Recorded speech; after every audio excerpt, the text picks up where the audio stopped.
அழகான மாலை வேளை. பகல முழுவதும் சூடாக இருந்திருக்கும் இல்லை? வெயில் அதிகமாக இருந்துச்சா? வெயில். இப்போ வெயில் இருக்கா? வெயில் இருக்கா? இல்லை. அப்போ ஒரு குளுமையான ஒரு நிலையில் நம்ம இருந்துட்டுருக்குறோம். ஆண்டவர் சொல்லக்கூடிய ஒரு வார்த்தை என்னன்னா, நான் சொல்லக்கூடிய வார்த்தைகள் எதற்காக அனுப்பப்பட்டதோ அதை செய்து முடிக்காமல் திரும்பி வராது. நான் சொல்லக்கூடிய வார்த்தைகள் எதற்காக அனுப்பப்பட்டதோ அதை செய்து முடிக்காமல் திரும்பி வராது என்று என் ஆண்டவர் சொல்லுகிறார். அப்படியெனில் இன்று என் ஆண்டவர் தரக்கூடிய ஒவ்வொரு வார்த்தைகளும் உயிருள்ள வார்த்தைகள்.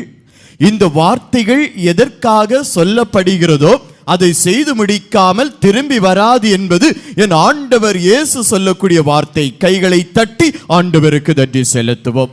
இந்த வார்த்தையினுடைய பின்னணியிலே நம்முடைய குடும்ப விழாவை கொண்டாடக்கூடிய தருணம், நம்முடைய குடும்ப விழாவை நன்றி விழாவாக, ஆசிரின் விழாவாக கொண்டாடுவதற்காக நம்மை தயார் செய்து கொண்டிருக்கக்கூடிய இந்த தருணத்திலே நான் உங்களுக்காக எடுத்திருக்கக்கூடிய சிந்தனை, உடைந்த குடும்பங்களை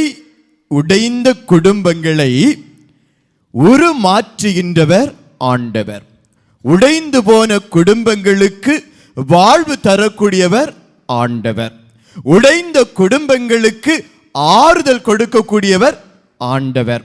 அப்படியெனில் என்னுடைய குடும்பம் எவ்வாறு உடைந்து போயிருக்கிறது, எந்த நிலையிலே உடைந்து போயிருக்கிறது, இந்த உடைந்து போன என்னுடைய குடும்பத்திற்கு ஆறுதல் கொடுக்கக்கூடிய ஆண்டவர் எவ்வாறு ஆறுதல் கொடுக்க இருக்கிறார் என்பதுதான் 10 நிலைகளிலே நாம் பார்க்க இருக்கிறோம்.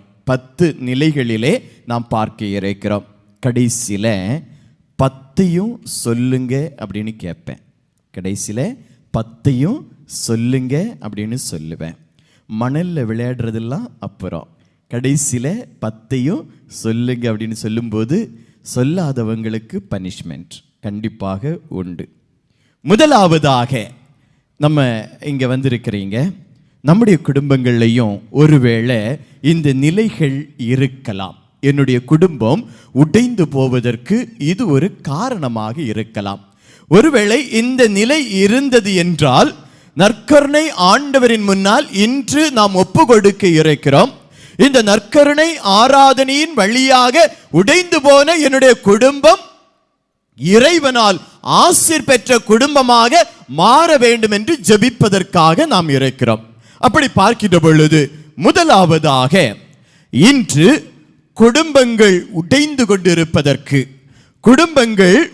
கொண்டிருப்பதற்கு காரணமாக இருப்பது கடன் தொல்லைகள். ஏராளமான இடங்கள் எங்க போனாலும் அதிகமான மக்கள் எழுதி கொண்டு வரக்கூடிய விண்ணப்பம் என்னன்னா, எங்களுடைய கடன் பிரச்சனைகளிலிருந்து எங்களுக்கு விடுதலை வேண்டும், கடன் பிரச்சனைகள் மாற வேண்டும் என்பதாக தான் இருக்கிறது. அப்ப விவிலியத்தில் ஆண்டவர் இந்த கடனினால் உடைந்து போன குடும்பத்தை பற்றி பேசுகின்ற பொழுது ஏன் கடன் வந்தது, எதற்காக கடன் வந்தது, இந்த கடனால் உடைந்து போன அந்த குடும்பத்தை ஆண்டவர் எவ்வாறு திரும்பி கொண்டு வருகிறார் என்பதை பார்க்கின்ற பொழுது, ஒருவேளை என்னுடைய வாழ்க்கையில நான் இழந்து போன பொருளாதாரம், நான் இழந்து போன பொருளாதார ஆசிர், தொழில் ஆசிரை என் ஆண்டவர் இன்று நமக்கு தர வேண்டும் என்று நாம் ஜெபிக்க இருக்கிறோம். முதலாவதாக நாம் பார்க்கின்ற பொழுது விவிலியம் சொல்லுகிறது, 2 அரசர்கள் 4ஆம் அதிகாரம் 1வது இறை வார்த்தை சொல்லுகிறது, அப்பொழுது இறைவாக்கினர் குழுவினரை சார்ந்த ஒருவரின் மனைவி, இறைவாக்கினர் குழுவை சார்ந்த ஒருவருடைய மனைவி எலிசாவிடம் வந்து கதறி அழுது, அடியவனாகிய என் கணவர் இறந்து விட்டார், உம்முடைய அடியவராகிய என்னுடைய கணவர் இறந்து விட்டார், அவர் ஆண்டவருக்கு அஞ்சி நடந்தவர் என்பது உமக்கு தெரியும். ஆண்டவருக்கு அஞ்சி நடந்தவர் என்பது உமக்கு தெரியும். அவருடைய கடன்காரன் என் இரு பிள்ளைகளையும் தனக்கு அடிமைகளாக எடுத்துக்கொள்ள வந்திருக்கிறான் என்றார். பாருங்க, மிக அழகாக கேட்க வேண்டிய ஒரு வார்த்தை. அந்த விபிலிய வார்த்தை சொல்லுகிறது, உம்முடைய அடியார். உம்முடைய அடியார் என்று சொல்லுகின்ற பொழுது இறை வாக்கினருக்கு உறுதுணையாக இருந்து எல்லா நிலைகளிலும் அவரோடு ஒத்துழைத்த ஒரு அழகான ஜெப வீரர் என்று சொல்லலாம். அந்த ஜெப நிலைகளிலே அந்த மனிதரோடு இறை வாக்கினரோடு ஒத்துழைத்த ஒரு மனிதனுடைய வாழ்க்கையில ஏற்பட்ட ஒரு பேர் இழப்பு. என்ன இழப்பு என்றால், அவர் கடன் வாங்கி இருந்தார். கடன் வாங்கி இருந்தவர்கள் வருகிறார்கள், அவர் இறந்து போகிறார். கடன் வாங்கினவர் இறந்து போனார். இறந்து போன காரணத்தினால் கடன்காரர்கள் வீட்டிற்கு வந்து அவருடைய பிள்ளைகளை அடிமைகளாக எடுத்து செல்வதற்காக வருகிறார்கள். இப்போ ஒரு கேள்வி வரலாம். விபிலியத்தில் திருப்பாடல்களை நம்ம வாசிக்கிறோம். ஆண்டவரே, பவனியாக ஆலயத்தின் முற்றம் வரை நான் வந்ததோடு மட்டுமில்ல, எல்லா விழாக்களிலும் நான் கலந்து கொண்டேன். உமக்கு தர வேண்டியதையெல்லாம் நான் கொடுத்தேன். ஆனால் இன்று என்னுடைய வாழ்க்கை இவ்வாறு இருக்கிறது என்று அடுத்தவர்கள் என்னை பார்த்து நகைக்கிறார்களே, கை கட்டி சிரிக்கிறார்களே. அப்படியெனில் உன்னுடைய கடவுள் எங்கே என்றுதானே அவர்கள் கேட்கிறார்கள் என்பது திருப்பாடல் ஆசிரியர் சொன்ன வார்த்தை. இங்கும் அதே போல ஒரு நிலை. ஆண்டவருடைய பணியாள் ஆலயத்திலே ஆண்டவருடைய பிள்ளைகளுக்காக ஜெபித்தவர், அவர்களுக்காக செய்ய வேண்டியதையெல்லாம் செய்து கொடுத்தவர். ஆலயமே கதி என்று கிடந்த இந்த மனிதனுடைய வாழ்க்கையில ஏற்பட்ட ஒரு இழுக்கு, கடன் பிரச்சனை. அப்ப கடவுள் உயிரோடு இருந்தாரேயானால், கடவுள் உயிருள்ளவரானால், ஏன் என்னுடைய கணவருக்கு இந்த நிலை? அவர் இறந்து போக என்னுடைய பிள்ளைகள் அடிமைகளாக எடுத்து செல்லப்பட வேண்டுமா என்ற கேள்வியோடு தான் அந்த தாய், அந்த பிள்ளைகளுடைய தாய் இறைவாக்கினரை தேடி வருகிறார். ஆனால் விபிலியம் மிக அழகாக சொல்லுகிறது, நீ கடவுளோடு இருந்தாய், உன்னுடைய கணவர் கடவுளுக்காக உழைத்தவர், பணி செய்தவர். அந்த உழைப்பு வீணாகாது.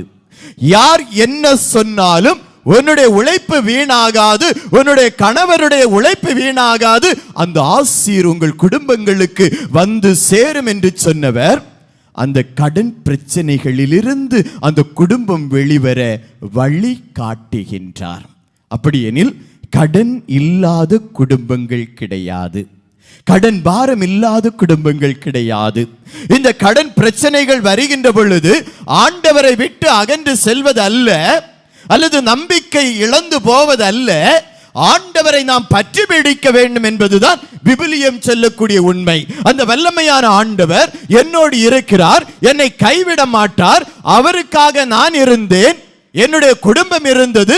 அப்படியெனில் என் ஆண்டவர் என்னை கைவிட மாட்டார் என்ற நம்பிக்கையோடு அவரை பற்றி பிடித்தீர்களேயானால், உன் ஆண்டவர் உங்களுடைய கடன் தீர்வதற்கான வழியை உங்களுக்காக காட்டுவார். இயேசுவுக்கே புகழ்.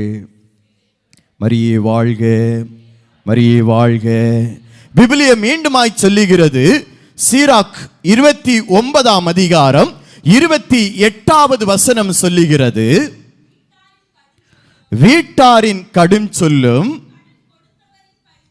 கடன் கொடுத்தவரின் பழி சொல்லும் தாங்க முடியாதவை. பாருங்க, எப்படியோ கடன் வாங்கிட்டோம். ஒருவேளை என்னுடைய மகளை அல்லது மகளை கட்டி கொடுப்பதற்காக, அல்லது ஒரு போட் செய்வதற்காக, அல்லது என்னுடைய தொழில் பொருட்கள் வாங்குவதற்காக, நல்ல படிக்க வேண்டும் என்பதற்காக, கல்லூரிக்கு சேர்ப்பதற்கு, வீடு கட்ட வேண்டும் என்பதற்காக கடன் வாங்கி இருப்போம். இப்படி கடன் வாங்கிய பிறகு அந்த கடனை திருப்பி செலுத்த எனக்கு வழி இல்லை. இப்போ ஒருவேளை இப்படி நினைக்கலாம், இந்த ஆண்டு நல்ல தொழில் இருக்கும், அப்போ தொழில் இருந்துச்சுன்னா என்னுடைய கடனை நான் கட்டிடுவேன், அல்லது அடுத்த தொழிலில் நான் கடன் கொடுத்த வாங்கின காசு திருப்பி கொடுத்துடலாம் என்ற நம்பிக்கையில் நம்ம வாங்கி இருப்போம். ஆனால் அடுத்த ஆண்டு தொழில் நன்றாக இருக்காது. அப்போ என்ன வரும்? கடன் அதிகரிக்கும். இப்போ இந்த கடன் அதிகரிக்கும் பொழுது கடன் கொடுத்தவர்கள் சும்மா இருக்க மாட்டாங்க, வந்து பேச ஆரம்பிப்பாங்க. நடு தெருவில் நிப்பாட்டி நீங்க வச்சு பேசுவாங்க. அல்லது வீட்டில் வந்து நம்ம சொல்லுவோம் இல்லையா, நாக்கு புடுங்கிறது போல பேசிட்டு போயிட்டான் அப்படின்னு சொல்லுவாங்க. பக்கத்தில் இருக்கிறவங்க நம்மளை பார்த்து சிரிக்கக்கூடிய அளவுக்கு வேதனையான வார்த்தைகளை, தவறான வார்த்தைகளை சொல்லுவாங்க. ஒரு பண்புள்ள மனிதன், ஒரு நேர்மையான மனிதன், ஒரு நல்ல மனிதனுக்கு அடுத்தவர்கள் சொல்லக்கூடிய இந்த பழிச்சொல்லை கேட்டால் அவர்களுடைய மனம் உடைந்து போகும்.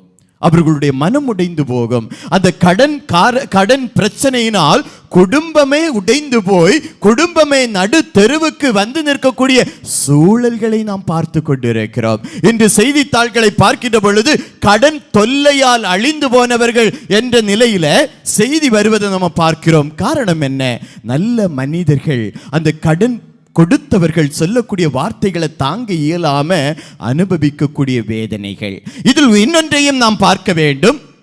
இந்த கடன் எதற்காக வருகிறது என்பதையும் நாம் பார்க்க வேண்டும். வெறுமையாக கடனை பற்றி பேசும்போது, ஒரு இடத்துல கடனை பற்றி சொல்லிட்டு இருக்கும்போது அவங்க சொன்னாங்க, என்ன ஃபாதர் நீங்க கடனுக்காக ஜெபிக்கிறீங்க, அதாவது கடன் பட்டவர்களுக்காக ஜெபிக்கிறீங்க, கடன் கொடுத்தவர்களுக்காக நீங்க ஜெபிப்பது உண்டா அப்படின்னு கேட்டாங்க.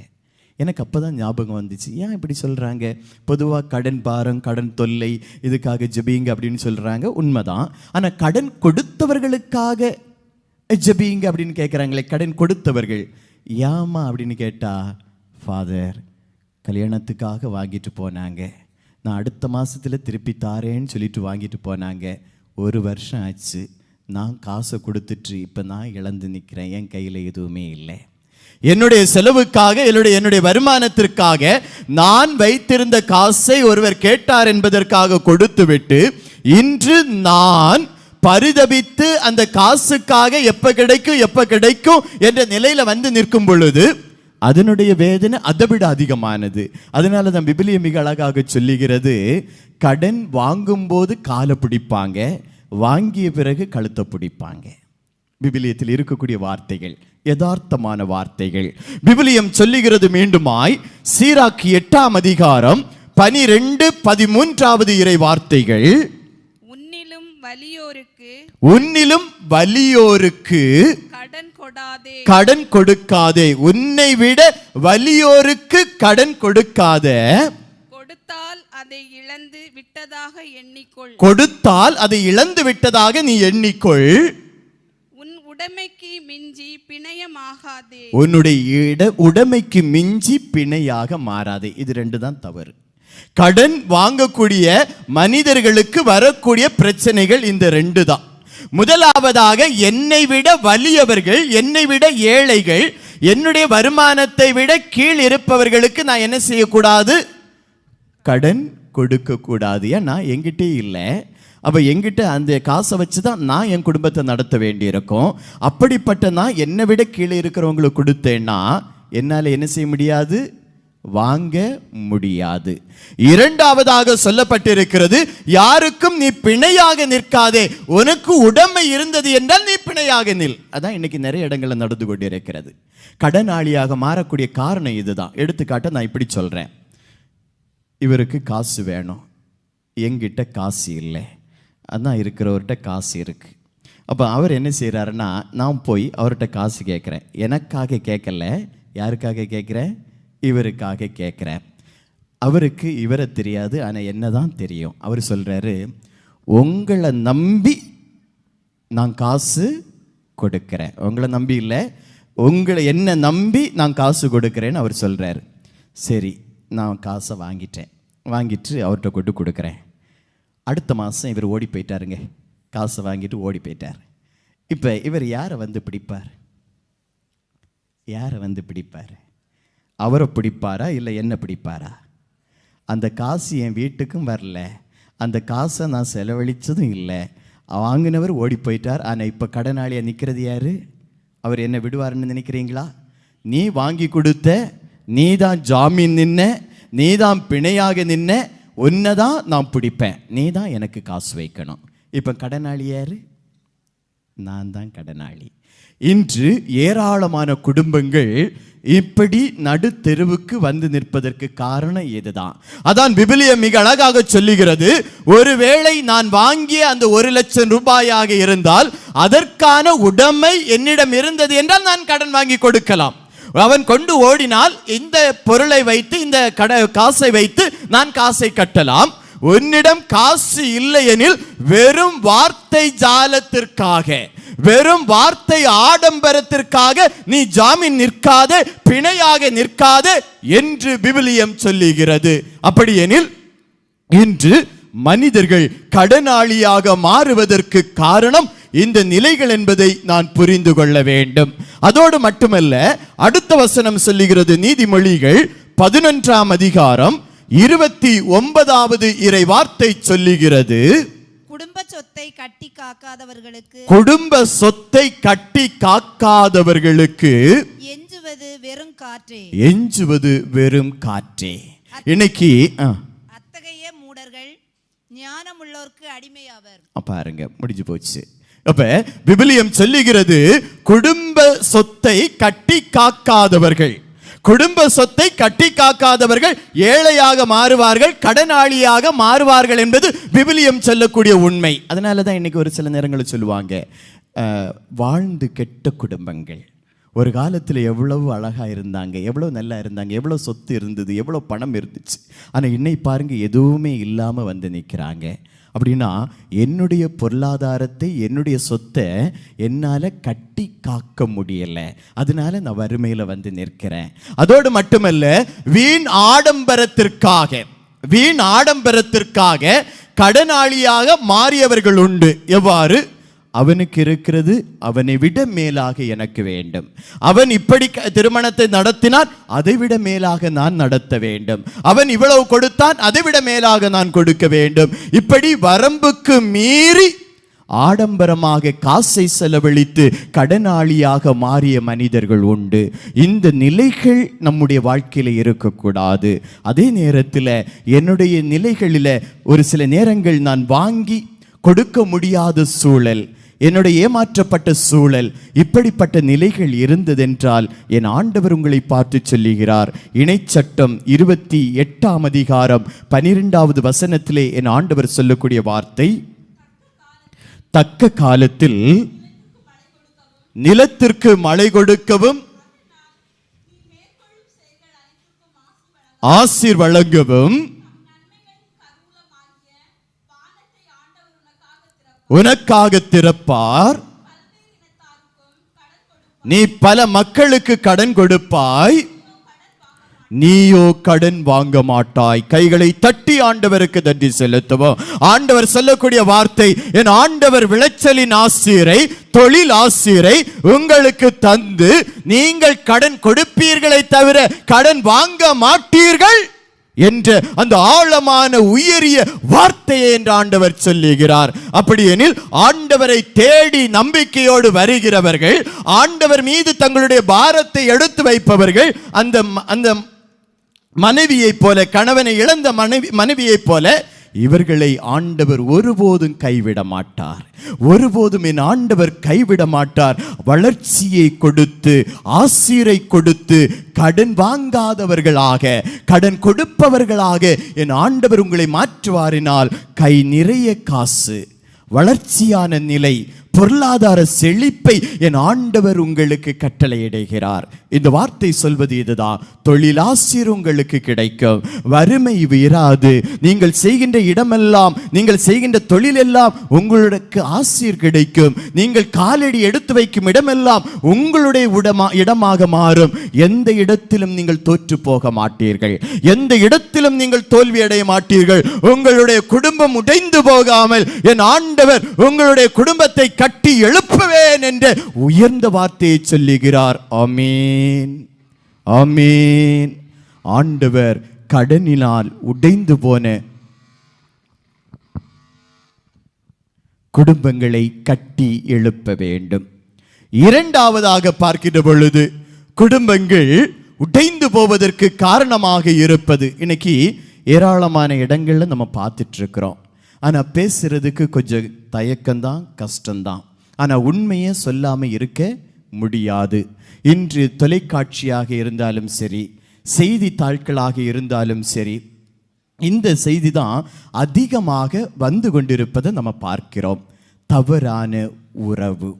குடும்பங்கள் இன்று சிதறி போவதற்கு, குடும்பங்கள் இன்று உடைந்து போவதற்கு காரணம் என்னவெனில் தவறான உறவுகள் இன்று குடும்பத்தை உடைத்து கொண்டிருக்கிறது.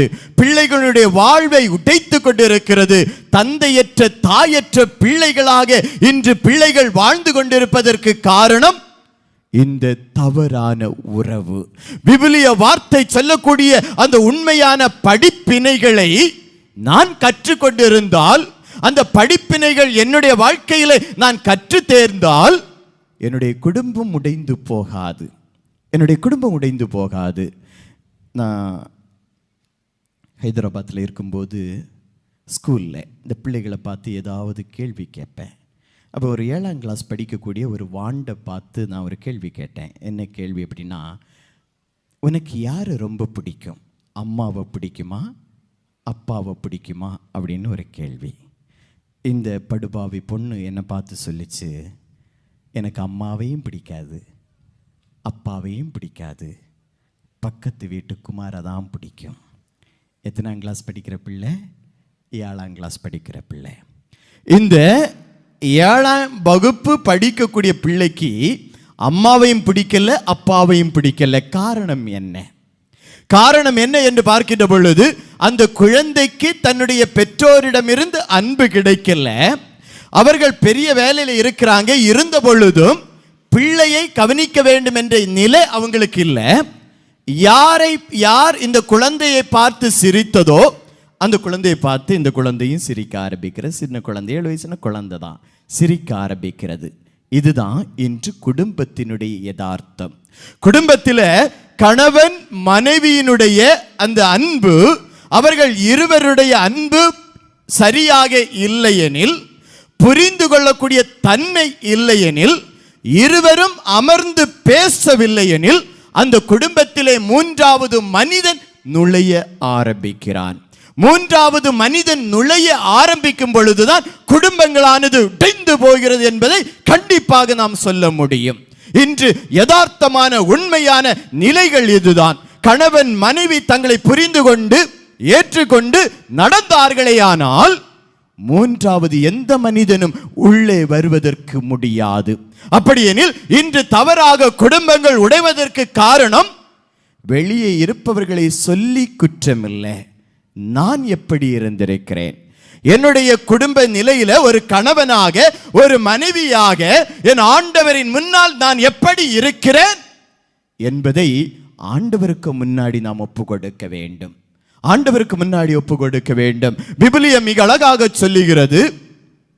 தோபித் 2ஆம் அதிகாரம் 14வது வசனம் சொல்லுகிறது, அதற்கு அவள் என்னிடம் கூலிக்கு மேலாக இது எனக்கு அன்பளிப்பாக கொடுக்கப்பட்டது என்றால், இருப்பினும் நான் அவளை நம்பவில்லை, உரியவருக்கு அதை திருப்பி கொடுத்து விடுமாறு வற்புறுத்தினேன். அவளது செயலை குறித்து நான் நாணினேன். அப்பொழுது அவள் மறுமொழியாக என்னிடம் உம்முடைய தருமங்கள் எங்கே, நற்செயல்கள் எங்கே, உம்முடைய குணம் இப்பொழுது நன்றாகவே புலம்பப்படுகிறது என்று சொல்லுகிறாள். தவறான வார்த்தையினுடைய நிலை, தவறான உறவுல தவறான வார்த்தைகள். இன்று மனிதர்கள் பேசக்கூடிய அந்த வார்த்தைகள் ஒரு மனிதனை காயப்படுத்துகிறது என்பதனுடைய ஒரு யதார்த்தமான உண்மைதான். இன்று இந்த வார்த்தை தோபித்தினுடைய அந்த புத்தகத்தில் எழுதப்பட்டிருக்கிறது. உன்னுடைய தருமங்கள் எங்கே, நீ என்ன செய்து கொண்டிருக்கிறாய், ஆண்டவரின் முன்னால் பயந்து இருந்த உன்னுடைய குடும்பம் இன்று இவ்வாறு சீர்கட்டு கிடக்கிறதே என்று கேட்ட பொழுது அவரை பற்றி தவறான வார்த்தைகள் சொல்லுகிறார்கள். அந்த தவறான வார்த்தைகளை அவரால் ஏற்றுக்கொள்ள முடியவில்லை. இதை இன்னும் சற்று ஆழமாக பார்த்தோமேயானால் நீதிமொழிகள் 18ஆம் அதிகாரம் 21வது வசனம் சொல்லுகிறது, வாழ்வதும் நாவாலே சாவதும் நாவாலே. ஒரு மனிதனுடைய வாழ்க்கையில அவன் வாழ்வதும் சாவதும் நாவாலே என்று சொல்லப்பட்டிருக்கிறது. இன்னைக்கு பாருங்க, ஒரு சில குடும்பங்கள்ல உடைந்து போய் இருக்கக்கூடிய குடும்பங்கள், பேசாமல் இருக்கக்கூடிய குடும்பங்கள், அதற்கு காரணம் என்னன்னா சொல்லுவாங்க, ஒரு வார்த்தை சொல்லிட்டான், அந்த வார்த்தை என்னால் தாங்க முடியல, இனி அந்த வீட்டு பக்கம் நான் போகவே மாட்டேன், என்ன நடந்தாலும் நான் போகவே மாட்டேன் அப்படின்னு சொல்லுவாங்க. அப்ப யோசித்து பாருங்க, ஒரு மனிதனுடைய தவறான வார்த்தைகள், ஒரு மனிதனுடைய தவறான வார்த்தைகள் ஒருவருக்கு காயத்தை கொடுப்பதை நம்ம பார்க்கலாம். இந்த அகஸ்டினார் ஒரு முறை இந்த கடற்கரை வழியாக நடந்து போவார். நடந்து போகும்போது சிறுவர்கள் என்ன செய்வாங்கன்னா, பள்ளம் தோண்டி அதில் தண்ணி எடுத்து ஊற்றிட்டு இருப்பாங்க. அதே போல் அகஸ்டினார் இந்த பக்கம் வாராருன்னு நினைக்கிறேன். நிறைய பள்ளங்கள் தோண்டப்பட்டிருக்கிறது. அகஸ்டினார் வந்து பார்ப்பார், எதுக்காக இந்த பள்ளம் தோண்டி இருக்குது, தண்ணியை கோரி ஊற்றுவாங்களா, தண்ணி உள்ளே போகுமாங்கிறது இனிதான் நமக்கு தெரியும். அப்போ பாருங்க, அந்த தவறான வார்த்தை, வாழ்வதும் நாவாலே அழிவதும் நாவாலே. ஒரு மனிதன் சொல்லக்கூடிய வார்த்தைகள், அவன் அந்த வார்த்தைகளை சொல்லுகின்ற பொழுது யோசித்து சொல்ல வேண்டும் என்பது விவிலியம் சொல்லக்கூடிய வார்த்தைகள். சொந்த அண்ணன் அல்லது சொந்த தங்கை அல்லது சொந்த தம்பி என்று பேசாம இருக்கிறாங்க. கணவன் மனைவி இடையே உறவுல அவர்களுடைய முன்னேற்றம் இல்லையானா இந்த வார்த்தைகள் தான். எனக்கு தெரிந்த ஒரு குடும்பம் கிட்டத்தட்ட 24 ஆண்டுகள் திருமணமாகி 24 ஆண்டுகள் கணவன் மனைவி பேசுறது கிடையாது. இவர்கள் பேசுவதற்கு யார் அவர்களுக்கு இடையில போஸ்ட்மேனா நிக்கிறதுன்னா அவங்களுடைய 3வது மகள். அந்த 3வது மகள் அப்பா சொல்றத அம்மா கிட்ட போய் சொல்லுவாங்க, அம்மா சொல்றத அப்பா கிட்ட போய் சொல்லுவாங்க. என்ன காரணம் அப்படின்னா நான் கேட்டேன், அவங்ககிட்ட புரிய வச்சு பார்த்தாலும் புரியாது. அவங்க சொல்லுவாங்க, ஃபாதர், நம்ம அட்வைஸில் ஒரு சில இடங்களில் சொல்ல முடியாதுங்க, சொன்ன நேரம் நம்ம மேலே தான் வரும். ஃபாதர், குடும்ப வாழ்க்கை வாழ்ந்து பார்க்குறவங்களுக்கு தான் தெரியும் அதனுடைய கஷ்டம். நீங்கள் சும்மா அட்வைஸ் சொல்லிட்டு போவீங்க, வந்து பாருங்க ஃபாதர், அப்போ தான் தெரியும். உடஞ்சது தான் என்ன செய்ய முடியாது, ஒட்ட வைக்க முடியாது. அதுக்கு அவங்க எடுத்துக்காட்டுன்னு சொல்லுவாங்க, கண்ணாடியை தூக்கி கீழே போட்டு பாருங்க ஃபாதர், போட்டுட்டு ஒட்டி வைக்க முடியுமா பாருங்க ஃபாதர், ஒட்ட முடியுமா, ஒட்டினாலும் உடஞ்சி போனது என்ன செய்யும் தெரியும். நீங்கள் என்ன சொன்னாலும் நாங்கள் சேரவே மாட்டோம், கடைசியில் அதுதான் வரும். அதை ஒரு 12ஆம் கிளாஸ் படிக்கக்கூடிய ஒரு பொண்ணு கூட்டிகிட்டு வந்தாங்க. ஃபாதர், இந்த பிள்ளைக்கிட்ட ஏதாவது பேசுவீங்களா, ஏதாவது என்ன பேசணும், அது ஃபைனல் எக்ஸாம் வரப்போகுது ஃபாதர், இவ ஏதோ இந்த இந்த இந்த லவ் கிவ்வில் ஏதோ விழுந்திருக்கிறா, கொஞ்சம் புரிய வைக்க முடியுமா ஃபாதர் அப்படின்னு சொன்னோடனே, நமக்கு தான் அட்வைஸ் கொடுக்கறது அல்வா சாப்பிட்றது மாதிரி இல்லை. வாங்க அம்மா அப்படின்னு சொல்லிட்டு அந்த பிள்ளைகிட்ட பேச ஆரம்பிக்கிறேன். பேசுகிறதுக்கு முன்னாடி எப்படிமா இருக்கிற, நல்லா இருக்கியா, நல்லா இருக்கிறேன், அடுத்து சொல்கிறேன், இந்த இந்த இந்த அப்படி தான் வார்த்தை வருது, எனக்கு வார்த்தை வெளியில் வரல. உடனே அந்த பிள்ளை சொல்லுது என்ன பார்த்து, என்ன ஃபாதர் பூசையில் மட்டும் நீட்டி முழங்க தெரியுது, இப்போ முன்ன நிற்கிறீங்க, இந்த பிள்ளைகிட்ட என்ன பேச முடியாதுங்க அப்படின்னு சொன்ன உடனே சொல்லிட்டு அதே சொல்லுது, என்ன நான் லவ் பண்ணுறேன் அப்படி தானே அம்மா சொன்னாங்க. ஆமாம் ஃபாதர், நான் லவ் பண்ணுறேன் ஃபாதர், நீங்கள் லவ் பண்ணி பாருங்கள் ஃபாதர், அப்போ உங்களுக்கு தெரியும் ஃபாதர் அதனுடைய வேதனை. எத்தனாம் கிளாஸ் படிக்கிற பிள்ளை, 12ஆம் கிளாஸ் படிக்கிற பிள்ளைக்கு அட்வைஸ் கொடுக்க போய் நான் தான் முகத்தில் அடி வாங்கிட்டு வந்திருக்கிறேன். பாருங்க, இன்னைக்கு குடும்பங்களில் அந்த அம்மா அப்பா சொல்றது சரிதான். என்ன சரினா, வாழ்கிறது நாங்க, எங்களுக்கு தெரியும். அப்ப ஒரு வார்த்தை, அந்த வார்த்தையை அந்த மனிதரால் தாங்க முடியல, அந்த வார்த்தையை அந்த மனிதரால் ஏற்றுக்கொள்ள முடியல, அதனால் அவர்கள் பேசாமல் வாழ்ந்தது 24 ஆண்டுகள்.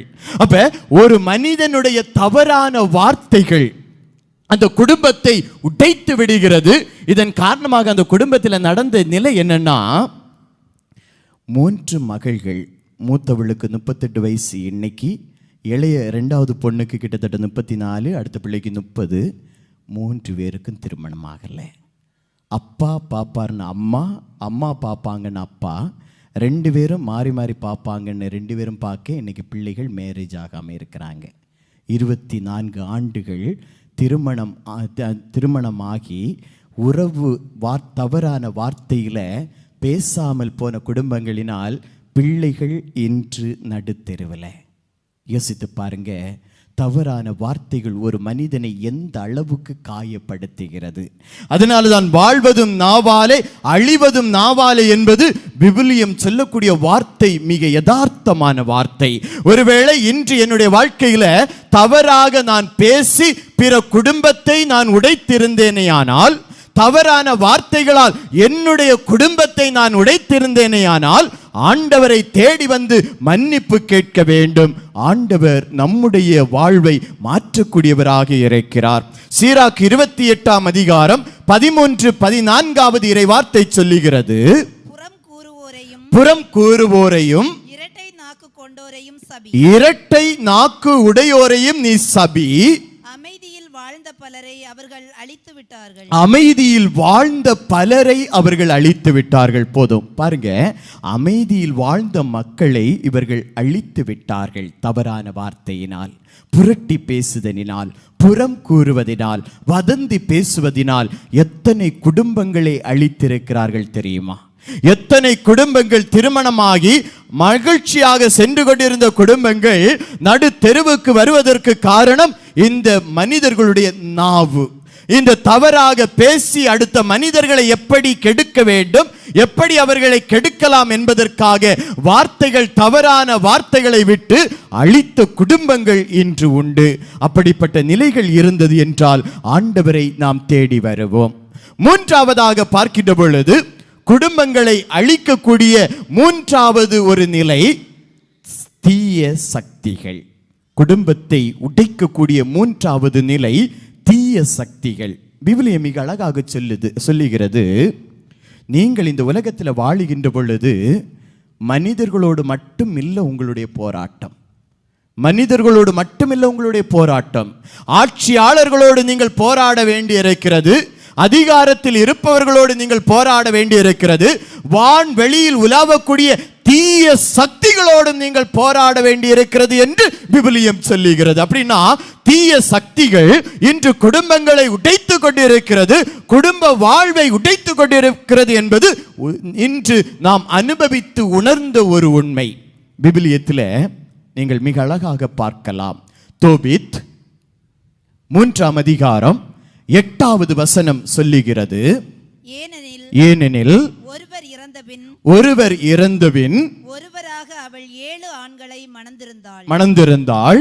மனைவிகளுக்குரிய மரபுப்படி அவளுடைய கணவர்கள் அவளுடன் கூடி வாழும் முன் கொடிய அலகையான அஸ்மதேயு அவர்கள் எல்லாரையும் கொன்றுவிட்டது. கொடிய அலகையாகிய சாத்தானாகிய தீய சக்தியாகிய அந்த பெயர் கொண்ட அந்த அஸ்மேதியு அதை கொன்று விட்டது. அப்படின்னா அந்த குடும்ப வாழ்க்கையில ஒரு பெரிய தீய சக்தி, ஒரு சாத்தான் அந்த குடும்பத்துக்குள் இருந்த இந்த சாத்தான் என்ன செய்கிறதுனா ஒவ்வொரு மனிதராக கொலை செய்கிறது, கொன்று விடுகிறது.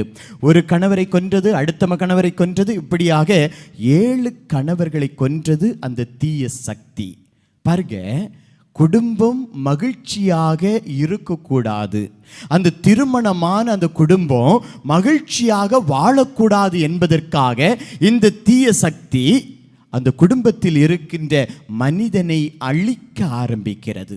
இன்று குடும்பங்களை அழிக்கக்கூடிய ஒரு சக்தியாக இருப்பது இந்த தீய சக்திகள் என்று சொன்னால் அதுல மாற்று கருத்து எதுவுமே கிடையாது.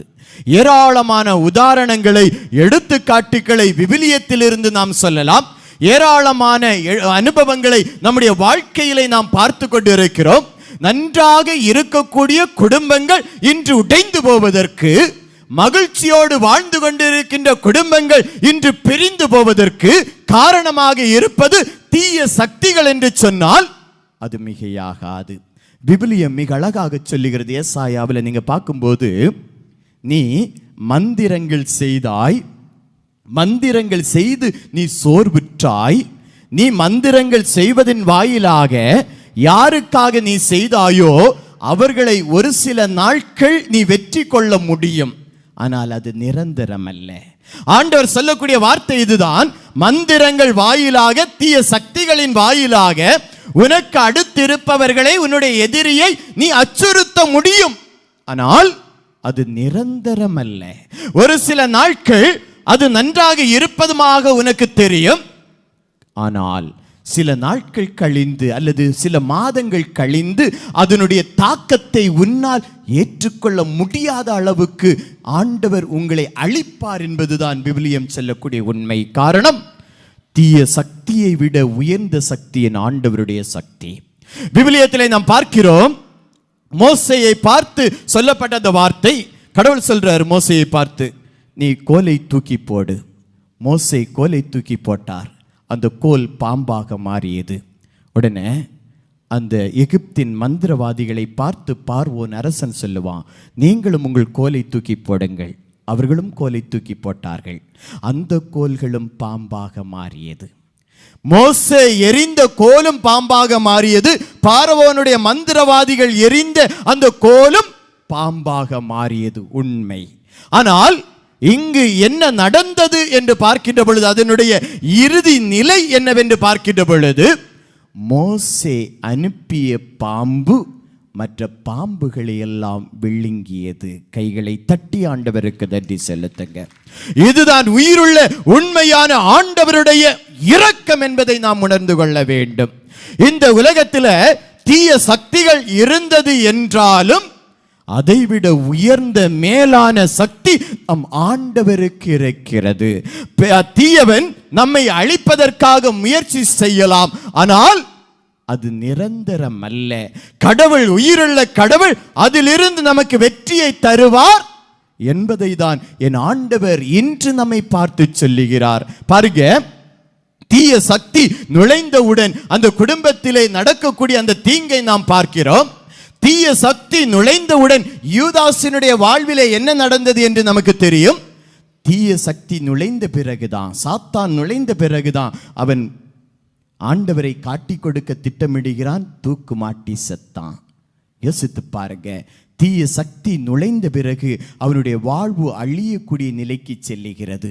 இன்று நம்முடைய குடும்பங்களும் இந்த தீய சக்திகளின் வாயிலாக, அது மந்திரவாதங்களாக இருக்கலாம், செய்வினை கட்டுகளாக இருக்கலாம், எதுவாக இருந்தாலும், வானத்தில் உலாவக்கூடிய தீய சக்திகளாக இருக்கலாம், எதுவாக இருந்தாலும் ஆண்டவர் சொல்லக்கூடிய வார்த்தை, அமைதி அருளும் ஆண்டவர் சாத்தானை உங்களுடைய காலடியில் மிதித்து போடுவார். கைகளை தட்டி ஆண்டவருக்கு நன்றி செலுத்துவோம்.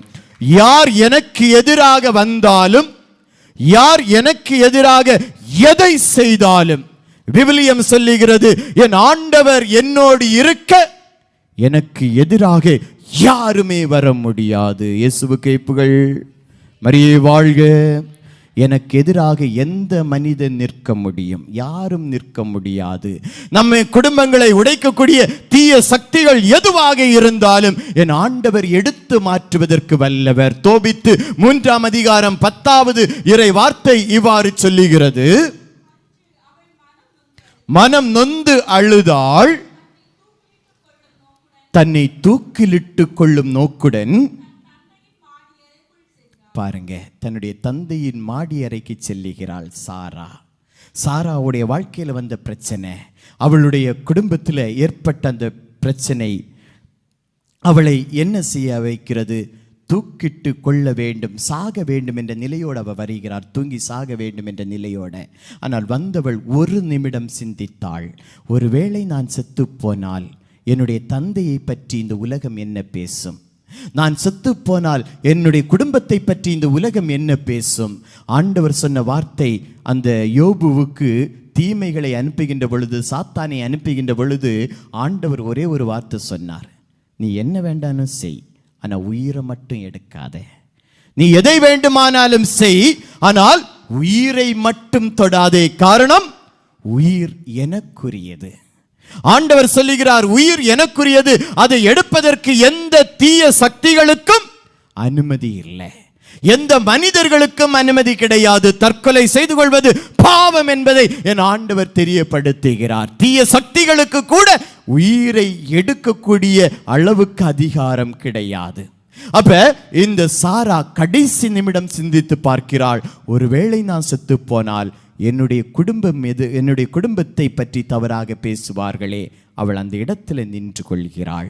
அப்ப இந்த நாளில் நாம் யோசித்து பார்க்க வேண்டும், இறைவா, என்னுடைய குடும்ப வாழ்க்கையில், என்னுடைய குடும்ப வாழ்வை உடைக்கக்கூடிய தீய சக்திகள், சாத்தானுடைய தொந்தரவுகள் அல்லது என்னுடைய வாழ்க்கையிலே வரக்கூடிய மந்திர நிலைகள் எதுவாக இருந்தாலும் ஆண்டவர் நம்முடைய வாழ்க்கையிலிருந்து எடுத்து மாற்றி நம்முடைய குடும்பத்தை ஆசீர்வதிக்க வேண்டும் என்று ஆண்டவரை பார்த்து நாம் கேட்போம். இயேசுவுக்கே புகழ். மரியே வாழ்க, மரியே வாழ்க. நான்காவதாக நாம் பார்க்கின்ற பொழுது, நான்காவதாக தான் இந்த தவறான உறவு. விவிலியம் சொல்லுகிறது, சீராக் 23ஆம் அதிகாரம் 18வது இறை வார்த்தை சொல்லுகிறது, பிறர் மனை நாடுவோர் என்னை பார்ப்பவர் யார்? இருள் என்னை சூழ்ந்துள்ளது, சுவர்கள் என்னை மறைத்துக் கொள்கின்றன, யாரும் என்னை காண்பது இல்லை, நான் ஏன் கவலைப்பட வேண்டும்? தவறான உறவை தேடி செல்பவர்கள் சொல்லக்கூடிய வார்த்தை, இருள் என்னை சூழ்ந்திருக்கிறது, சுவர் எனக்கு முன்னால் நிற்கிறது, நான் யாருக்கு பயப்பட வேண்டும்? ஆண்டவர் சொல்லுகிறார், அந்த இடத்திலே என் ஆண்டவர் நிற்கிறார். ஆண்டவர் அந்த இடத்தில் நிற்கிறார். தவறான நிலைகள், தவறான உறவுகள் ஒரு குடும்பத்தை சீரழித்து இன்று பிள்ளைகளை தந்தையில்லா தாயில்லா நிலைகளுக்கு ஆளாக்கி இருக்கிறது என்றால், என்னுடைய குடும்பம் உடைந்து போயிருக்கிறது என்றால் என்ன காரணம் என்பதை யோசித்து பார்க்க வேண்டும். 2 மாசத்துக்கு முன்னாடி செய்தித்தாளில் வந்த ஒரு நிகழ்வு, மார்த்தாண்டத்தில் நடந்த ஒரு நிகழ்வு செய்தித்தாளில் வந்துச்சு. அது தொடர்ந்து வாசித்துட்டு இருந்தால் அதனுடைய கனெக்ஷன் தெரியும். எப்படின்னா, அவர் போலீஸ் ஸ்டேஷனில் வராரு. முதல்ல முதல் கம்ப்ளைண்ட் என்னென்னா, இவரை விட்டுட்டு அவள் ஓடி போயிட்டா. ஓடி போனவளை இவர் என்ன செஞ்சிட்டாரு, போய் கூட்டிகிட்டு வந்தார். ஏன் கூட்டிகிட்டு வந்தார்? அப்படி 2 பிள்ளைகள் இருக்குது, அதனால் போய் நல்ல ஒரு கணவர், நல்ல ஒரு மனுஷன் போய் கூட்டிகிட்டு வந்தார். வந்து 1 மாதம் கூட இருந்தா, மீண்டும் 1.5 மாதம் கழிஞ்சு என்ன செய்கிறா, மீண்டும் ஓடி போகிறா. 2வது முறை மீண்டும் இவர் போகிறாரு, போய் கூட்டிகிட்டு வராரு. கூட்டிகிட்டு வந்து போலீஸ் ஸ்டேஷனில் அட்வைஸ் கொடுக்குறாங்க. அட்வைஸ் கொடுத்துட்டு மீண்டும் கூட்டிகிட்டு வராங்க. சில நேரங்கள் இந்த போலீஸ் ஸ்டேஷனில் வரக்கூடிய இந்த கவுன்சிலிங், குடும்ப கவுன்சிலிங் எங்கள்கிட்ட தான் அனுப்புவாங்க பார்க்குறதுக்கு, பேசுகிறதுக்காக. அப்போ பேசி அனுப்பி விட்டாச்சு. 3வது முறை மீண்டும் என்ன பண்ணிட்டா, ஓடி போயிட்டா. 3வது முறையும் இந்த பாவப்பட்ட மனுஷன் போனார். போய் மீண்டும் அவளை கூட்டிகிட்டு வராரு. கூட்டிகிட்டு வந்த பிறகு இந்த 3வது முறை இவ சொல்கிறா, எனக்கு இவனும் வேண்டாம், இவன் பிள்ளைகளும் வேண்டாம், இவனும் வேண்டாம், இவன் பிள்ளைகளும் வேண்டாம். எவ்வளோ அழகான கணவர் பாவம். 3 முறை போய் கூட்டிகிட்டு வந்தார். 3 முறை போய் கூட்டிகிட்டு வந்தும் அவளால் இருக்க முடியலை. பாருங்க, தவறான உறவு குடும்பத்தை சிதைத்து கொண்டிருக்கிறது. இந்த தவறான உறவு இன்னைக்கு இன்னொரு ரூபத்தில் வந்திருக்கு. எப்படின்னா, இது இப்போ சமீபத்தில் தான் இந்த பாம்பேயில் போயிருக்கும்போது ஒரு பிள்ளை கவுன்சிலிங் வந்து அவள் சொன்ன வார்த்தை, ஒரு பையனை லவ் பண்ணுறா. அப்போ அப்பா கிட்ட வந்து சொல்கிறா, வீட்டில் வந்து சொல்கிறா, அந்த பையனை தான் நான் கட்டிக்குவேன் அப்படின்னு சொல்கிறா. உடனே இவர் அப்படின்னு ஒரு பிடிச்சிட்டாரு. இவன் நினைச்சா அடுத்த வார்த்தை பேசினா அவர் புஸ்கோன்னு போயிடுவார். இல்லைப்பா, நீங்கள் சொல்கிறத நான் கேட்குறேன், விட்டுட்டா. மீண்டும் ஒரு 2 மாதம் 3வது மாதம் கழிஞ்சதுக்கப்புறம் கல்யாண பேச்சு எடுக்கிறாங்க. எடுத்த உடனே மீண்டும் இவர் அப்படின்னு சொல்லிட்டு ஷோபாவில் விழுந்துட்டார். நீ அவனை பற்றி பேசினேன்னா செத்தே போயிடுவேன் அப்படின்னு சொல்லிட்டாரு. இவளுக்கு வேறு வழி இல்லை. சரிதான், அப்பாவுக்காக என்ன செய்யணும், நான் கல்யாணம் பண்ணி ஆகணும். மேரேஜ் நடந்ததுங்க, கல்யாணம் நல்லபடியாக முடிஞ்சிச்சு. முடிஞ்சு 2வது வாரம் அப்பாவுக்கு வந்து ஒரு ஷாக் நியூஸ். இப்போ இவர் நெஞ்சை பிடிக்கலை, கீழே விழுந்துட்டார். எப்படின்னா, பொண்ணு யாரை லவ் பண்ணாலோ அவங்க கூடயே போயிட்டா. அப்பா சொன்ன வார்த்தையும் கேட்டா, அப்பா சொன்ன வார்த்தையும் அவள் கேட்டா. நான் யாருக்கு கழுத்தை நீட்டணும்னு சொல்கிறேனோ அவனை கல்யாணம் பண்ணிக்கணும்னு சொன்னதை அவன் நிறைவேற்றினா. அவள் யாரை லவ் பண்ணாலும் அதையும் நிறைவேற்றினா. இப்போ யார் சாகணும்? யோசித்து பாருங்க, இப்போ யார் சாகணும்? இன்னைக்கு பிள்ளைகளை நம்ம படிக்க வச்சு ஒவ்வொரு இடமும் அனுப்பிட்டுருக்குறோம். அந்த அனுப்பிட்டுருக்கிற இடங்களில் பிள்ளைகள் போய் எந்த நிலையில் இருக்கிறாங்க அப்படிங்கிறது நமக்கு தெரியாது. எப்படிப்பட்ட நிலையில் இருக்கிறாங்கங்கிறதும் நமக்கு தெரியாது. இப்படிப்பட்ட சூழலில் இன்று பிள்ளைகளுடைய விருப்பத்தை கேட்காம என்னுடைய விருப்பத்திற்காக என்னுடைய கௌரவ பிரச்சனை என்பதற்காக பிள்ளைகளுடைய உணர்வை மறுத்து பிள்ளைகளுடைய விருப்பத்தை மறுத்து தங்களுடைய விருப்பத்தை திணிக்கக்கூடிய நிலையில வரக்கூடிய நிலைகள் தான் இரண்டாவதான தவறான உறவு. இந்த நிலையில இன்று வரக்கூடிய குடும்பங்கள், இன்று வரக்கூடிய பிள்ளைகள் புரிந்து வைத்திருக்கக்கூடிய, யோசித்து பார்க்கக்கூடிய நிலை இதுதான். தவறான நிலை ஏன் வருகிறது, எப்படி வருகிறது? ஒன்று, தன்னுடைய குடும்பத்தில் தனக்கு அன்பு கிடைக்கவில்லை, பாசம் கிடைக்கவில்லை, என்னை பராமரிக்கவில்லை, பாதுகாக்கவில்லை என்பதற்காக தவறான நிலைகளை தேடி ஓடக்கூடிய மனிதர்கள் ஒருபுறம், இன்னொன்று திருமணத்திற்கு முன் தன்னை காதலித்தவர்களை தேடி போகக்கூடிய நிலை இன்னொரு புறம். இப்படிதான் இன்று குடும்பங்கள் சிதறிக்கொண்டிருக்கிறது. குடும்பங்கள் சிதறிக்கொண்டிருக்கக்கூடிய இந்த நிலையில ஆண்டவரை தேடி நாம் வந்திருக்கிறோம். ஆண்டவரை பார்த்து கேட்க வேண்டும், ஆண்டவரே, என்னுடைய குடும்பம் இன்று உருகுலைந்து போவதற்கு காரணமாக இருக்கக்கூடிய இந்த நிலைகள் மாற வேண்டும்.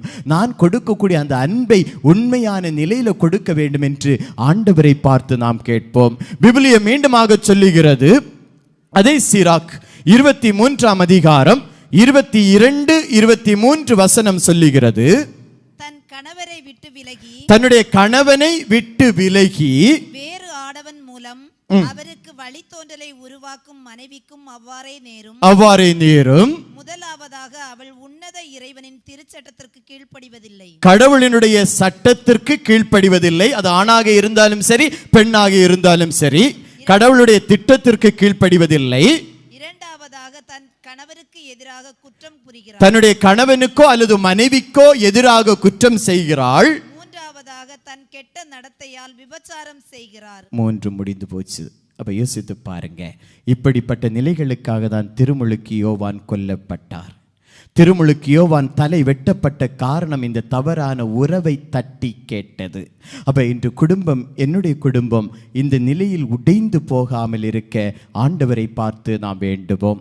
அடுத்ததாக நாம் பார்க்கின்ற பொழுது, குடும்பங்கள் உடைந்து போவதற்கு காரணமாக இருப்பது 5வது பிரச்சனை, குடி. குடி என்ற நோய் இன்று குடும்பங்களை கொன்று கொண்டிருக்கிறது. ஒரு அம்மா வந்தாங்க சமீபத்தில், வந்துட்டு சொன்னாங்க, ஃபாதர், என் மகனுக்காக ஜெபிங்க. சரிம்மா, ஜெபிக்கிறேன். என்ன பிரச்சனை? பையன் கொஞ்சம் குடிக்கிறான், குடியோட சேர்ந்து இன்னைக்கு குடியெல்லாம் செகண்டரி தான், இப்போ அடுத்த நிலைக்கு போயிட்டாங்க எல்லாருமே. இந்த இந்த கஞ்சா, போதைப் பொருள் கஞ்சாவுக்கு போயிட்டாங்க எல்லாரும். கொஞ்சம் போடுறான், அதுக்காக அவன் மனம் திருந்துறதுக்காக ஜெபிங்க அப்படின்னு சொல்லிட்டு அடுத்த ஒரு குண்டை தூக்கி போட்டாங்க. என்ன குண்டை தூக்கி போட்டாங்கன்னா, பையனுக்கு ஒரு கால் கட்டு போட்டால் சரியாகும்னு சொல்லிட்டு பையனுக்கு ஒரு கல்யாணம் பார்த்துட்ருக்குறோம். அப்போ தான் அந்த அம்மாவுக்கு தலையில் நான் நொங்குன்னு ஒரு கொட்டு கொட்டினேன். உங்களாலேயே உன் பையனை சரி பண்ண முடியலை, எங்கிருந்து வரக்கூடிய ஒரு பொண்ணாக உங்கள் பையனை சரி பண்ண போகுது. நீங்கள் உங்கள் தலையில் நெருப்பு வாரி போட்டது மட்டும் இல்லை, இன்னொரு குடும்பத்திலேருந்து வரக்கூடிய அந்த பொண்ணுக்கு மேலே நீங்கள் என்ன செய்ய போகிறீங்க? நெருப்பை வாரி போட போகிறீங்க. இந்த தவறை நீங்கள் செய்யாதீங்க.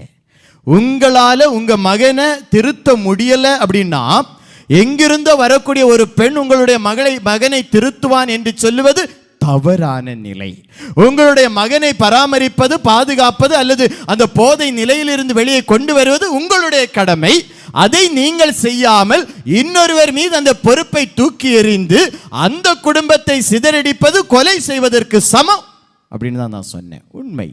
இன்னைக்கு இந்த குடியும் போதையும் குடும்பங்களை அழித்து கொண்டிருக்கிறது. சமீபத்தில் வேதனையான ஒரு நிகழ்வு நீங்கள் பார்த்துருக்கலாம். செங்கல்பட்டு மாவட்டத்தில் அரசு பேருந்தில் 10, 11, 12 படிக்கக்கூடிய 9 பெண்கள் பீர் எடுத்து குடித்து டான்ஸ் ஆடிட்டு போகிறாங்க. யூடியூப்பில் பேப்பர்ல எல்லாம் பார்த்துருப்பீங்க. போன மாதம் நடந்த ஒரு நிகழ்வு. ஆண்கள் கூட இப்படி தைரியமாக குடித்ததை பார்த்ததில்லை.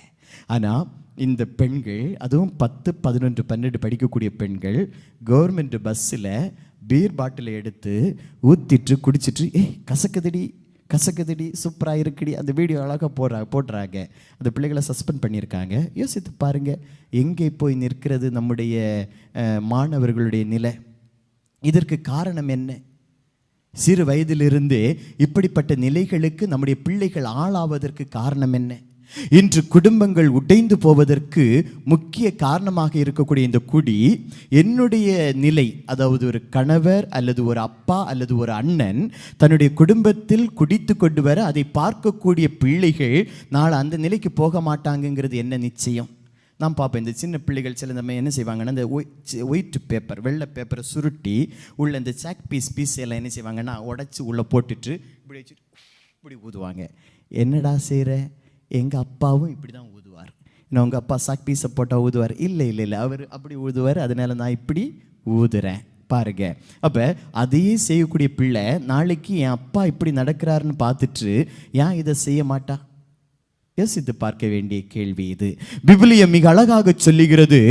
யோவேல் 3ஆம் அதிகாரம் 3வது இறை வார்த்தை.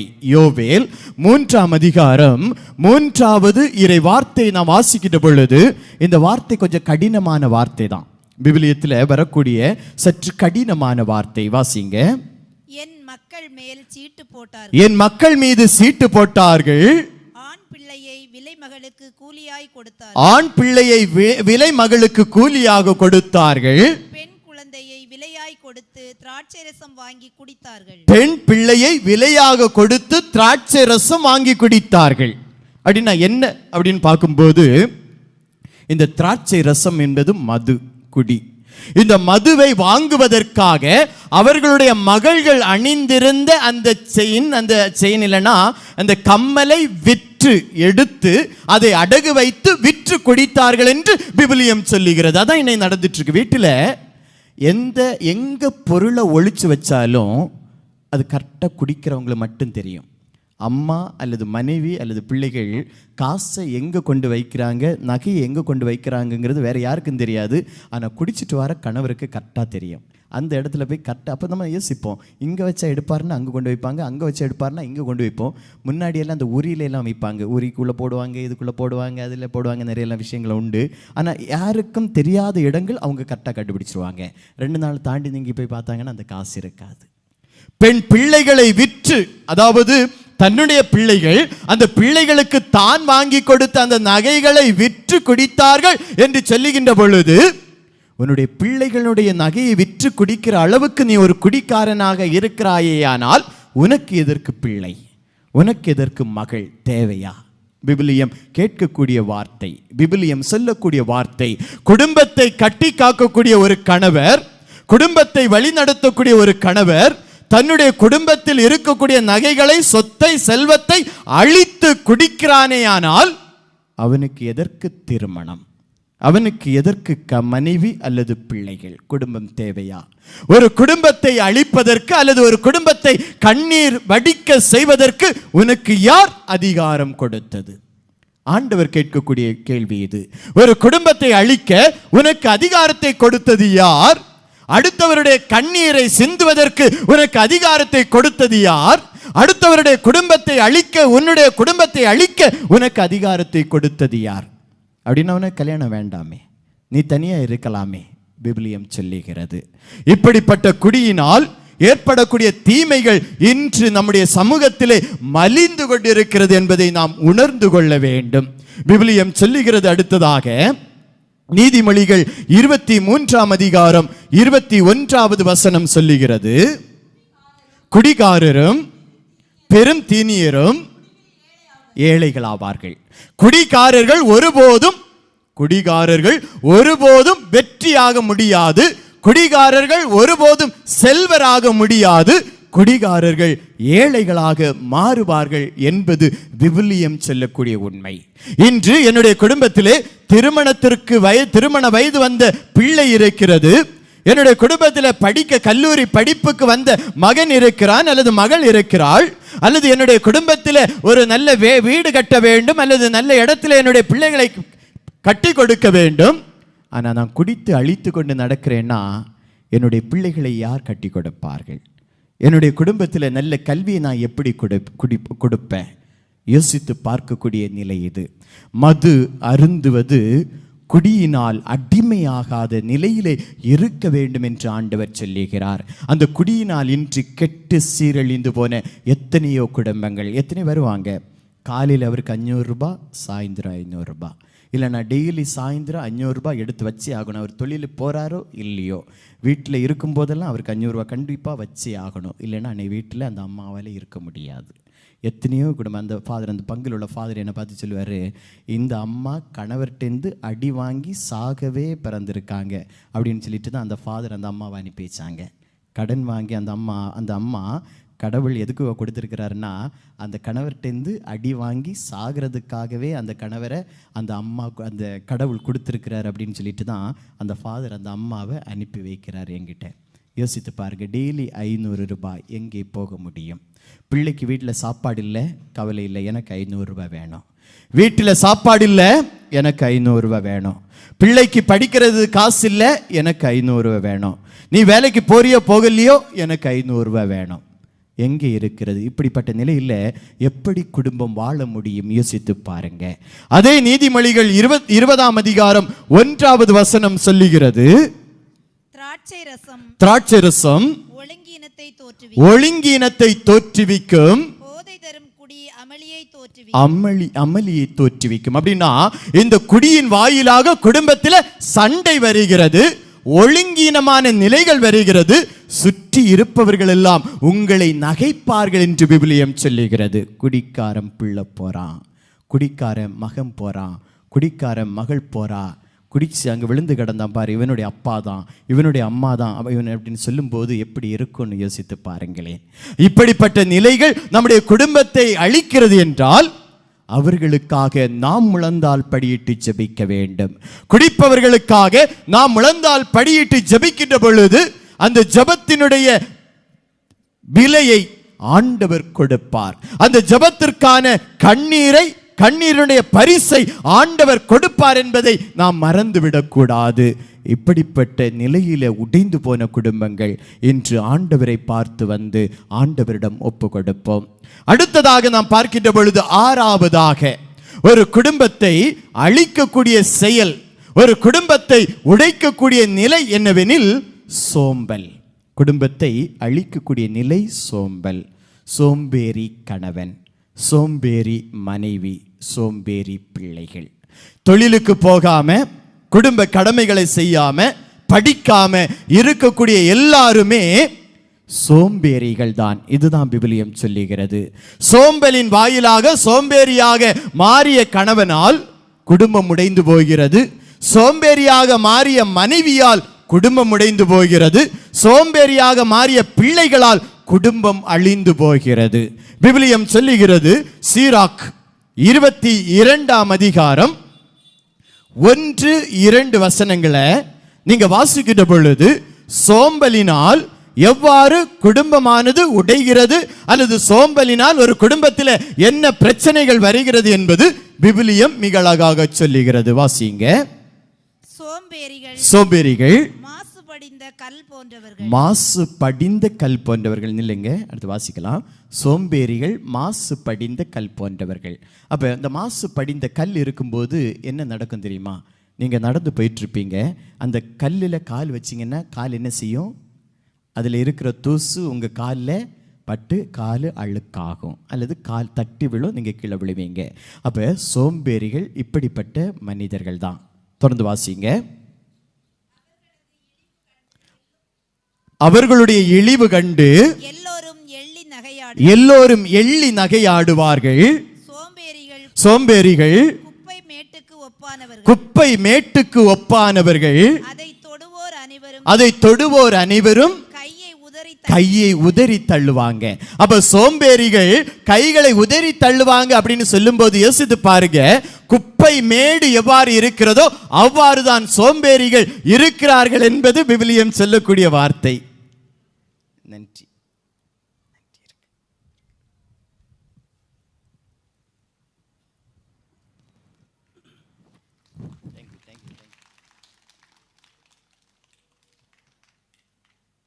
சோம்பேறிகள் குப்பை மேட்டுக்கு ஒப்பானவர்கள் அப்படின்னு சொல்லும் போது குப்பை பக்கத்தில் யாரும் போக மாட்டாங்க, குப்பை மேட்டு பக்கத்தில் போக மாட்டாங்க, ஏன்னா நாற்றம் அடிக்கும்.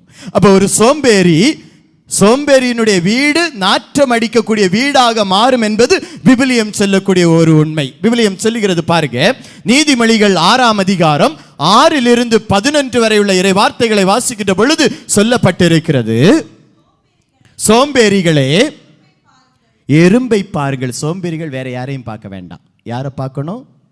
எறும்பை பார்த்தா போதும். சோம்பேறிகள் எறும்பை பார்த்தால் போதும். உங்களுக்கு நமக்கு எத்தனை அறிவு இருக்கு? 6. எறும்புக்கு எத்தனை அறிவு? 5 இருக்கா? 1 2 ஒரு அறிவா 2 அறிவா? 2 அறிவியல் பிள்ளைகள் நினைக்கிறேன். அப்ப 6 அறிவுள்ள மனிதன் யாரை பார்த்து கற்றுக்கொள்ள வேண்டும்? இந்த 2 அறிவுள்ள எறும்பை பார்த்து கற்றுக்கொள்ள வேண்டும். வாசிங்க.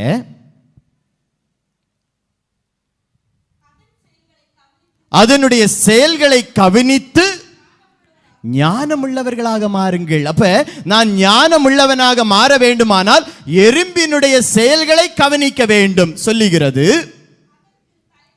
தலைவன் இல்லை, கண்காணி இல்லை,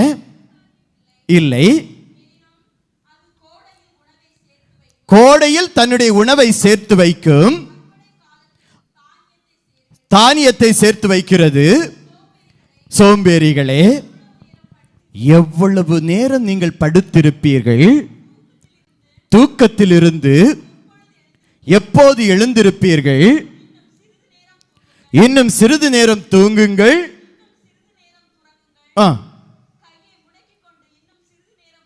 படுத்திருங்கள்.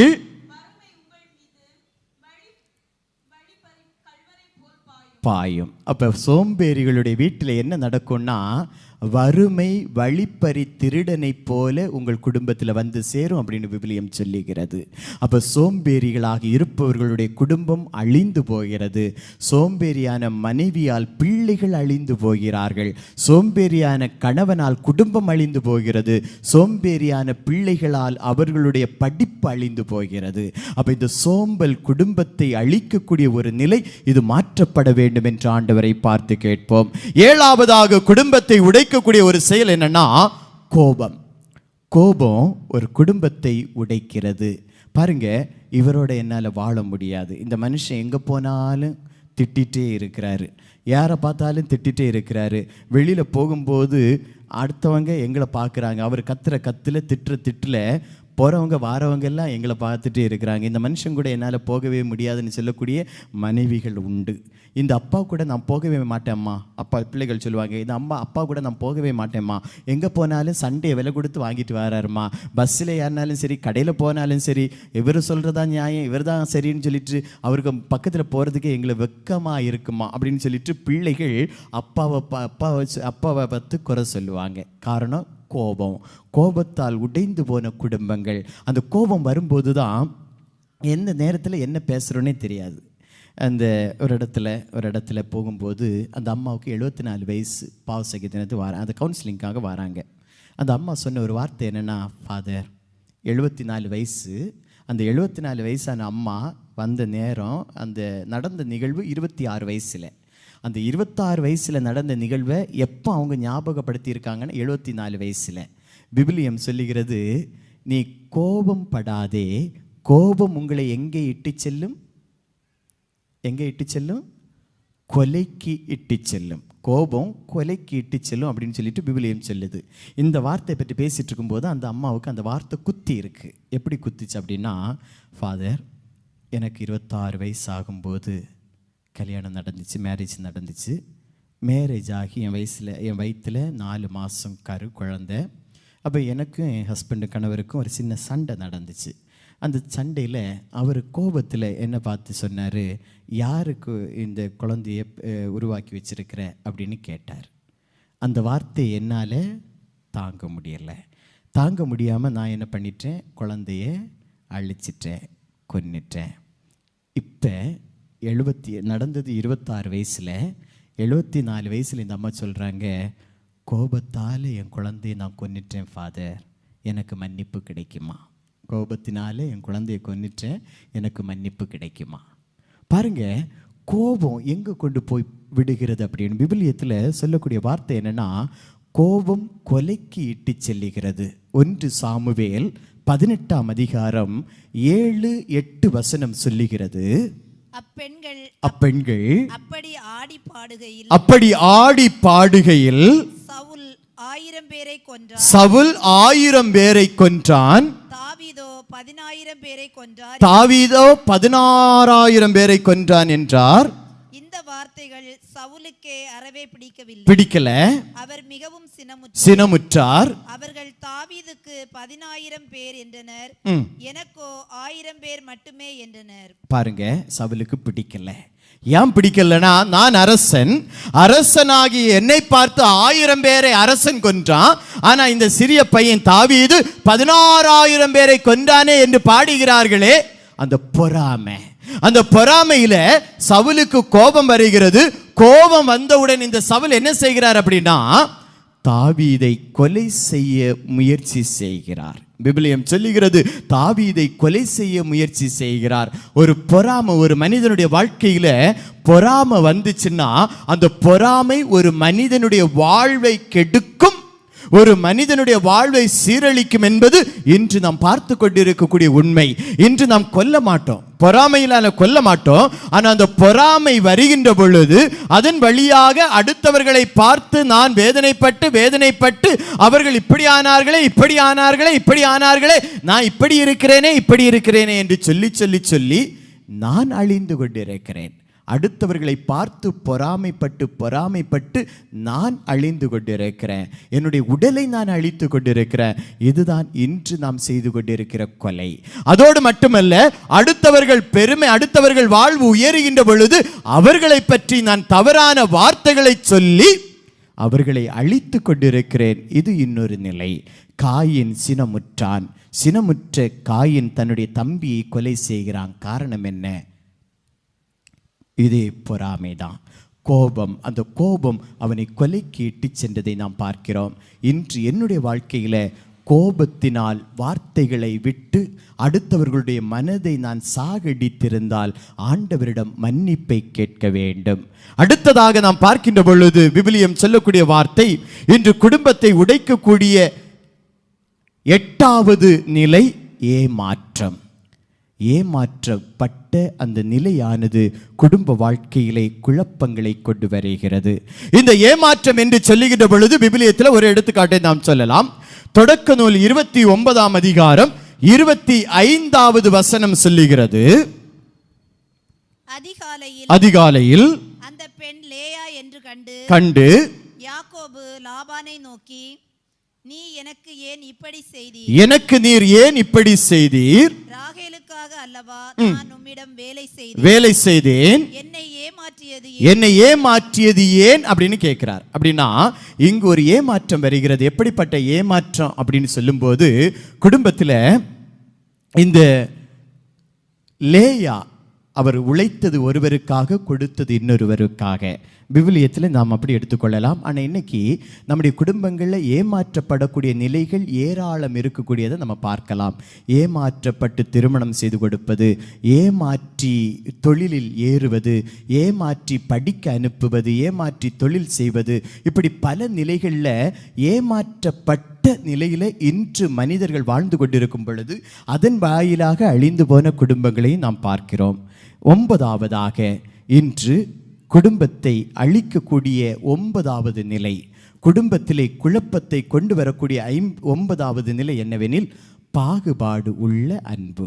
இன்னைக்கு குடும்பத்தை உடைக்கக்கூடிய ஒரு நிலை என்னன்னா பாகுபாடு உள்ள அன்பு. பாகுபாடு உள்ள அன்பு அப்படின்னு சொல்லும்போது, 24 வயதான ஒரு பெண், அவங்க அம்மா இறந்து போனாங்க. அப்போ இறந்து போன அந்த நிலையிலேருந்து அந்த பெண்ணால் வெளியில் வர முடியலை. அந்த பிள்ளை கவுன்சிலிங்காக வந்தாங்க.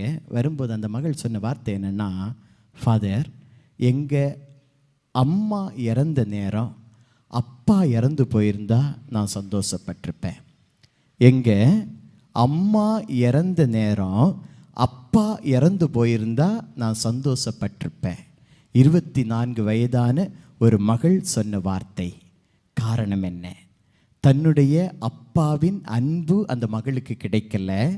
அப்பா எப்போ பார்த்தாலும் மகளுக்கு மேலே வெறுப்பை ஏற்படுத்திட்டு இருந்தாரு. அதனால அந்த மகள் சொல்கிறா, எங்கள் அம்மா இருந்திருந்தா நான் சந்தோஷப்பட்டிருப்பேன். இன்னைக்கு எத்தனை குடும்பங்கள் இன்னைக்கு உடைந்து போவதற்கு காரணம் இதுதான். அண்ணன் தம்பி அக்கா தங்கை பேச மாட்டாங்க குடும்பத்தில்.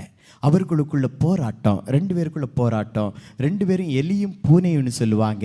நமக்கு தெரியும், ஒரு சில நேரங்களில் நீங்கள் இப்படி பார்க்கலாம். அந்த பிறந்த குழந்தை, முதல் குழந்தை பிறந்து ரெண்டாவது குழந்தை பிறந்ததுக்கப்புறம் இந்த முதல் குழந்தை என்ன செய்யும், சில நேரங்களில் அந்த ரெண்டாவது குழந்தைய போய் அந்த கழுத்தை அப்படி இறுக்கி வச்சிட்ருக்கிறத பார்க்கலாம். சில நேரங்கள் அந்த ரெண்டாவது குழந்தைய அடிச்சிட்ருக்கோம், சில நேரங்கள் கிள்ளு கொடுத்துட்ருக்கோம். ஏன் அப்படின்னா, பொதுவாக பாட்டிகள் சொல்லுவாங்க, முதல் குழந்தை இருக்கும்போது அந்த குழந்தை தான் வீட்டுக்கு ராணி இல்லைன்னா ராஜா. அந்த குழந்தைய தான் எல்லாரும் கொஞ்சுவாங்க, சந்தோஷப்படுவாங்க, தூக்கி வைப்பாங்க, அந்த குழந்தை கீழே இறக்கவே மாட்டாங்க. இப்போ ரெண்டாவது ஒரு குழந்தை பிறந்த உடனே அம்மா என்ன செய்வாங்கன்னா, ரெண்டாவது குழந்தைய தான் எடுத்து வைப்பாங்க, கொஞ்சுவாங்க.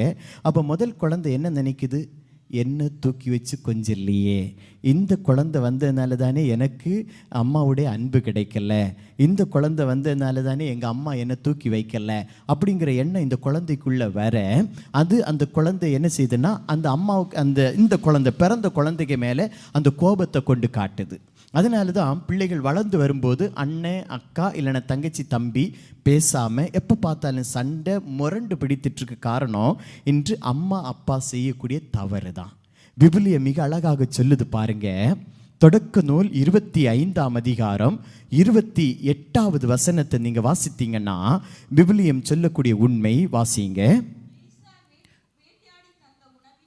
ஏசா வேட்டையாடி தந்த உணவின் பொருட்டு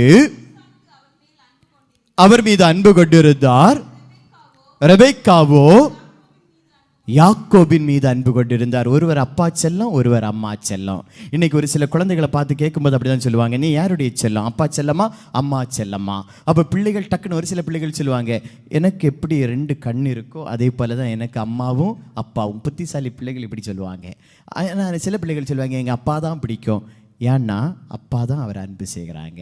எவ்வளோ சில பிள்ளைகள் சொல்லுவோம், எனக்கு அம்மாவை தான் பிடிக்கும். அப்போ பாருங்கள், இன்னைக்கு குடும்பத்தில் ஒரு சில பிள்ளைகள் வந்து சொல்லுவாங்க, எங்கள் அப்பா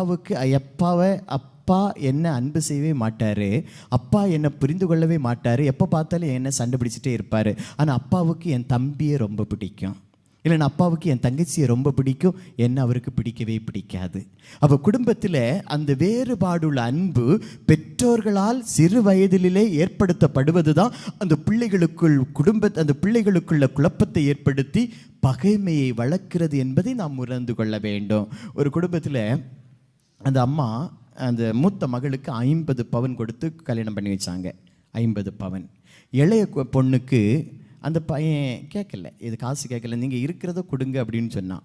இவங்க சரி, முதல் பொண்ணுக்கு 50 போட்டாங்க, 2வது 50 இல்லை 45 கொடுத்தாங்க. ஆனால் இந்த பொண்ணு என்ன சொல்லுதுன்னா, அக்காவுக்கு நீ எத்தனை கொடுத்தியோ அத்தனை பவுன் எனக்கு கொடுத்தாதான் நான் கட்டிக்குவேன், இல்லைன்னா கட்டிக்க மாட்டேன். மாப்பிள்ளைக்கு கூட பிரச்சனை இல்லைங்க, வீட்டில் இருக்கிறவங்களுக்கு தான் பிரச்சனை. அக்காவுக்கு எவ்வளோ கொடுத்தியோ அதை தான் எனக்கும் தரணும். பாருங்க, எப்போ பார்த்தாலும் இந்த சண்டை வருவதற்கு காரணம் என்ன? இந்த அன்பு, பாகுபாடுள்ள வேறுபாடுள்ள அன்பு. அதோடு மட்டும் இல்லை, விவிலியத்தில் இன்னொரு வார்த்தை சொல்லுகிறது. தொடக்க நூல் 37ஆம் அதிகாரம் 3-4 வசனங்கள் சொல்லுகிறது.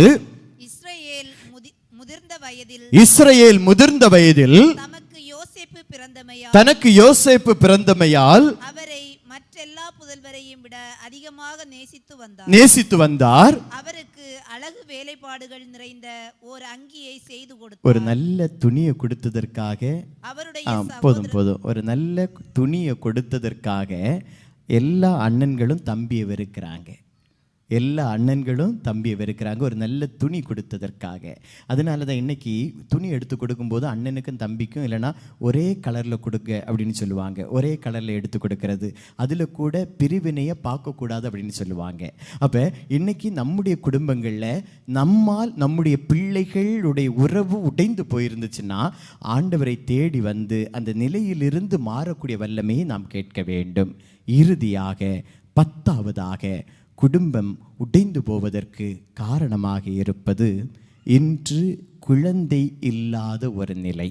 குழந்தை பாக்கியம் இல்லாத ஒரு நிலை இன்று குடும்பங்களில் பிரிவினைகளை ஏற்படுத்தி கொண்டு குடும்பங்களை காயப்படுத்தி கொண்டிருப்பதை நாம் பார்க்கலாம். விவிலியம் சொல்லுகிறது 1 சாமுவேல் 1ஆம் அதிகாரம் 6-7 இறை வார்த்தைகள் சொல்லுகிறது. ஆண்டவர் அவளை மலடியாக்கி இருந்த காரணத்தினால் அவளுடைய சக்களத்தி அவரை துன்புறுத்தி வந்தாள். நடந்தது, துன்புறுத்துவாள், அவளும் அழுவாள். அப்ப குழந்தை இல்லாத நிலை பாருங்க. திருமணத்தினுடைய முழுமை குழந்தை செல்வம். அப்ப அந்த குழந்தை செல்வம் இல்லைன்னா குடும்பத்தில் எல்லாருமே பேச ஆரம்பிப்பாங்க. ஒரு சில குடும்பங்களில் கணவன் ஆறுதலாக இருந்தாலும் மாமியார் ஆறுதலாக இருக்க மாட்டாங்க. கணவன் ஆறுதலாக இருந்தாலும் பக்கத்து வீட்டில் உள்ளவங்க ஆறுதலாக இருக்க மாட்டாங்க. எதையாவது பேசி குழப்பத்தை உருவாக்கிட்டே இருப்பாங்க. அதனால் அந்த குடும்பத்தில் அந்த பெண் படக்கூடிய வேதனை சொல்லி மாளாது. ஆனால் இங்கே ஆண்டவர் 2 உண்மைகளை சொல்கிறார். ஒரு உண்மை என்னன்னா, சாலமோன் ஞானம் 4ஆம் அதிகாரம் 1வது வசனம் சொல்லுகிறது, ஒருவருக்கு மகப்பேறு இல்லாவிடினும் நற்பண்பு இருந்தால் அதுவே சிறந்தது. நற்பண்பு இருந்தா அதே போதும். ஆண்டவர் சொல்றாரு, ஒருவருக்கு மகப்பேறு இல்லாவிட்டாலும் பரவாயில்லை, ஆனால் நல்ல பெயர் இருந்தால் போதும், அது அவளுடைய குடும்பத்தை காப்பாற்றும். அந்த பெயர் அந்த குடும்பத்தை தலை நிமிர்ந்து நிற்க செய்யும் என்று விவிலியம் சொல்லுகிறது. ஆனால் இன்னொரு வார்த்தையும் ஆண்டவர் சொல்லுகிறார்.